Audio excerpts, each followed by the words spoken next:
Hello everyone, welcome to my channel. We are going to solve GATE 2014 question. First we will start with physical metallurgy.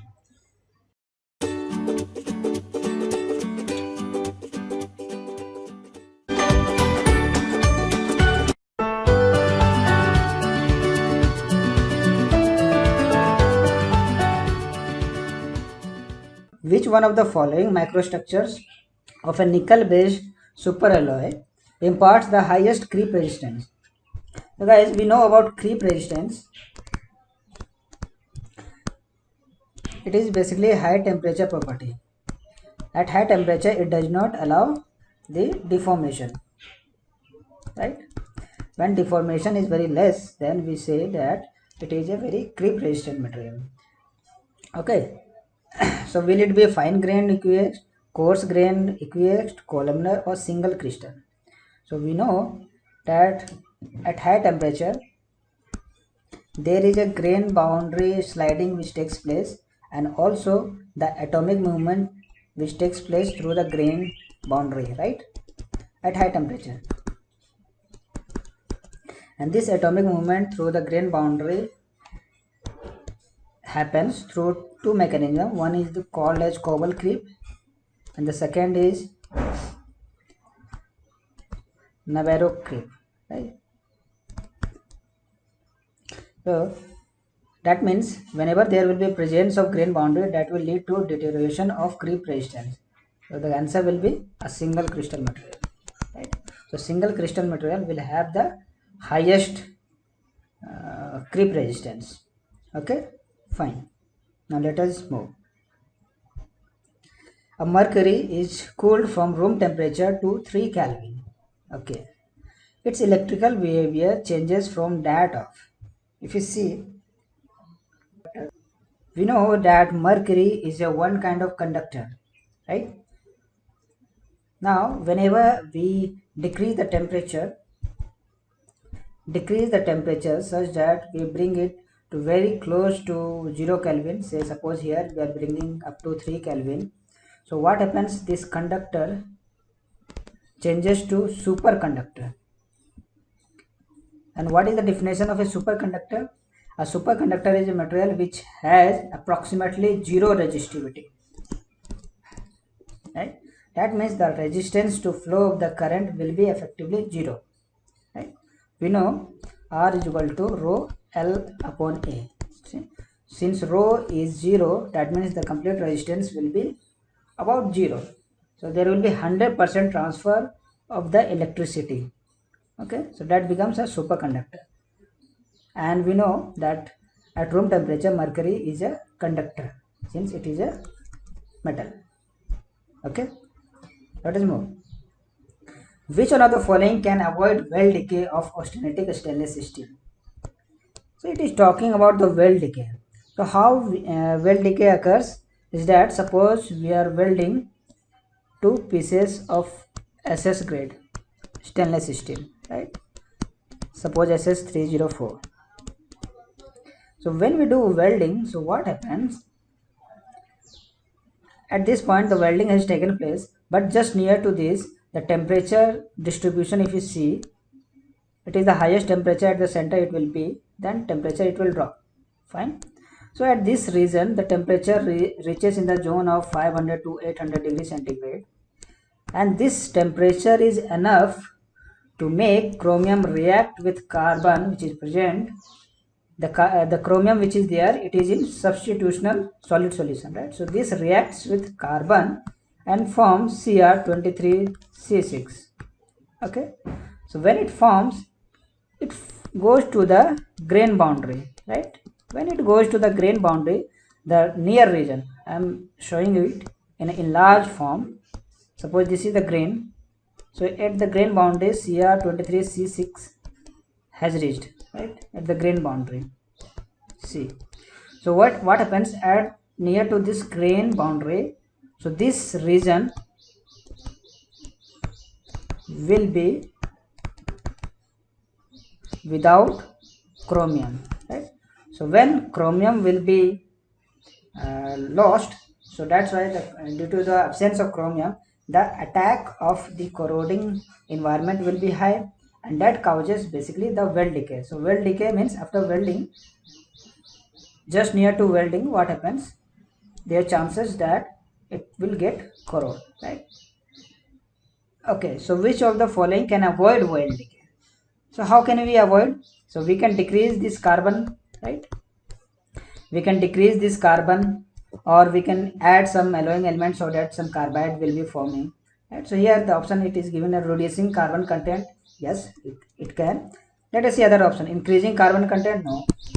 Eliminating strong carbide formers, no, because we need to add strong carbide formers so that the carbon will be locked. Decreasing chromium content, no, because chromium if you decrease, then overall the Cr2O3 formation will be decreased, and that will ultimately be corrosive, right? So this is also not the correct option. Okay, now let us move. Identify the incorrect statement with respect to grain growth, right? Grain growth, suppose this is the initial condition. Now grain growth has taken place, suppose. Fine. As the average grain size increases, the grain boundary energy per unit area decreases. Like suppose here, how grain boundary energy comes? Because of the broken bonds, right? We know. So here you see the area, the total area is very high. Area in small grain size, area in larger grain size. So we have AS is larger than AL. Fine. Now here grain boundary energy. Now grain boundary energy comes from the broken bond. So suppose it has some amount of grain boundary energy. So it is asking about grain boundary energy per unit area, right? So suppose grain boundary energy is EGB. So it will be divided by AS, right? Here EGB divided by AL, right? Now the grain boundary energy, if you just see grain boundary energy here, in the case of smaller grain size, the overall number of broken bonds will be higher. So this EGB will be greater than this EGB. But if you see the AS is very high as compared to AL.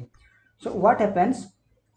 This AL will be very small. So overall the ratio will increase, right? So in the first case, this is in the second case. So that means EGB by AS will be smaller than EGB by AL, right? So it is asking about grain boundary energy per unit area. So per unit area, if you see, it is increasing. So here it in the option it is given decreases. So this may be the correct answer. Okay. So till now this looks the correct answer. Now let us see for the second option. The driving force for grain growth is the decrease in grain boundary energy per unit volume of the material. See, grain boundary energy per unit area. So it is called per unit volume, sorry. So the volume of the material will be same, right? Volume of is will be same. So here EGB in the first case and the next case EGB in the second case, right? So here the number of broken bonds is high. So EGB first case will be greater than EGB2. So that is the decrease, and if you divide by volume also, so it will hardly affect. So this statement is correct. Okay. So this is a correct statement. So this will not be the answer because here it is asking about the incorrect statement. Now see, higher the temperature, the faster is the grain growth. Yeah, because at higher temperature the diffusion is very high, so atomic movement is very high. So this is also correct statement. Impurity atoms segregated at grain boundaries can retard grain growth. Yes, whenever there are some impurity atoms at the grain boundary, so what happens? This movement of this grain boundary is hindered, right? So that means this is also the correct statement. So option A will be your correct answer basically. Now let us move. Identify the type of following invariant reaction. This is the invariant reaction. Invariant reaction, that means that is not dependent on temperature. It is at fixed temperature, right? Fixed temperature and fixed pressure basically, right? Because pressure is constant. Now the liquid is mixing with another solid to give another solid. So that is solid 2, right? So this reaction will be, this is nothing but the peritectic reaction, right? Because in the case of peritectic, liquid plus solid 1 gives solid 2. You see third reaction, then solid 1 will give solid 2 plus solid 3. You see eutectic reaction, so liquid will give solid 1 plus solid 2. Now if you see peritected, then solid 1 plus solid 2 gives solid 3. Fine. Now let us move. Which one of the following signals from a specimen is used in a scanning electron microscope to get quantitative elemental analysis? So here it is asking about the quantitative elemental analysis, right? So we know we can use X-ray. Basically X-ray is used to give the quantitative analysis. So during scanning electron microscope, what happens whenever, suppose this is the sample, now electron, the high speed electron, when it strikes the sample, so we know that it produces different kind of ray. Like suppose one is the transmitted electron, right? The electron may transmit, so this is transmitted, then back scattered, right? And some may produce X-ray also, because this electron will knock out the electron from the the cell, the inner cell, we know KLM cell, right? So when it knocks out the electron from the L cell, goes to the K cell and produces something called as nothing but X-ray, right? So this X-ray, okay, so this X-ray is basically used to give quantitative analysis. Okay, so X-ray. Now let us move to next question, the 2 marks question. First is, match the alloy names listed in group 1 with the main elements present in them listed in group 2. So group 1 we have type of alloy, fine, Babbitt, Moon's metal, Invar, Inconel. And the second hand we can see iron nickel, nickel chrome iron, copper zinc, SNSB, and copper. So Babbitt metal, if you see the first one, Babbitt metal is tin based alloy, right? So tin based alloy, if you see, it is tin, antimony, and copper, and it is used in basically bearing. So where it is used? It is used to give a lining. Suppose this is the bearing, see here, this is the bearing, then what happens in the ID, we put a thin layer of this Babbitt, right? This is the Babbitt, this is the Babbitt, and we keep the axle, right? So, and in between the axle and the Babbitt there is oil film. So what happens, this helps to save the axle from direct contact with the steel part, the steel bearing part. Okay, now moon metal is nothing but copper zinc, right?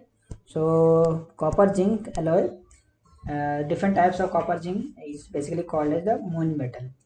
Now Invar, the third is Invar. If you see Invar, so Invar has got very less coefficient of thermal expansion. So basically Invar, it will match with 1, iron nickel. So it is used in some making of tape, measuring tape like this, because it has got very less coefficient of thermal expansion.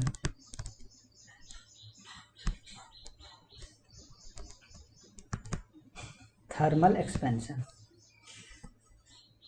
Okay, then option S, if you see Inconel. So Inconel is a super alloy, and super alloy is made of nickel, chromium, and iron. So Inconel, if you see Inconel 783, 625, 617, right? So these are different type of super alloy. So P matches with 3, Q matches, P matches with 4, so P matches with 4, Q matches with 3, so Q matches with 3, so option D will be the correct answer, because R will match with 1 and S will match with 2. Fine. Now let us move. Now match the elements in group 1 with their corresponding crystal structures in group 2. So this is a simple question. We need to match with the crystal structure. So tungsten, we know tungsten has got BCC structure.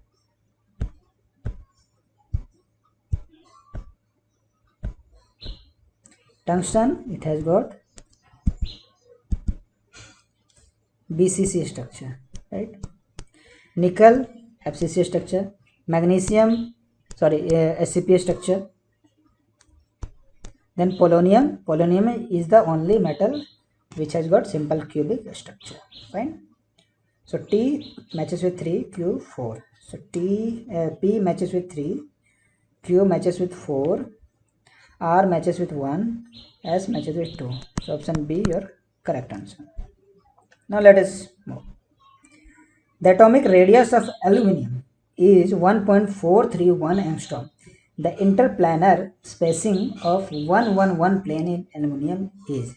So it is asking about the interplanar distance between the parallel 111 plane, right? So here they are given the atomic radius, and atomic radius is 1.431 angstrom.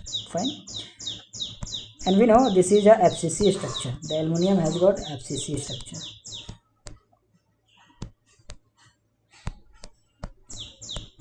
Right? So in the case of FCC, we know it is root 2a is equal to 4r. Fine. Because if you see here, these atoms are connected, right? So root 2a is equal to 4r. Fine. So this implies the lattice parameter will be 4r by root 2. That is equal to 2 root 2r. Fine. Now we know the interplanar distance, that is a spacing d, is nothing but a divided by root under h square k square l square, where hkl is nothing but here hkl 111. Fine. So d will be a is how much? 2 into root 2 to r. R is how much? R is here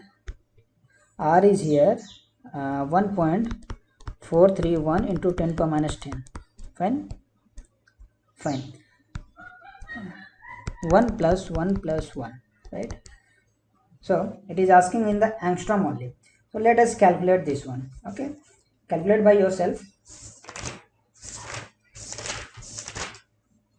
I have done the calculation. So it will be 2.33 angstrom. Fine. So this is also a very simple question. Okay, guys. So thank you. These were the questions of physical metallurgy. Now I will come up with some other part. So thank you all.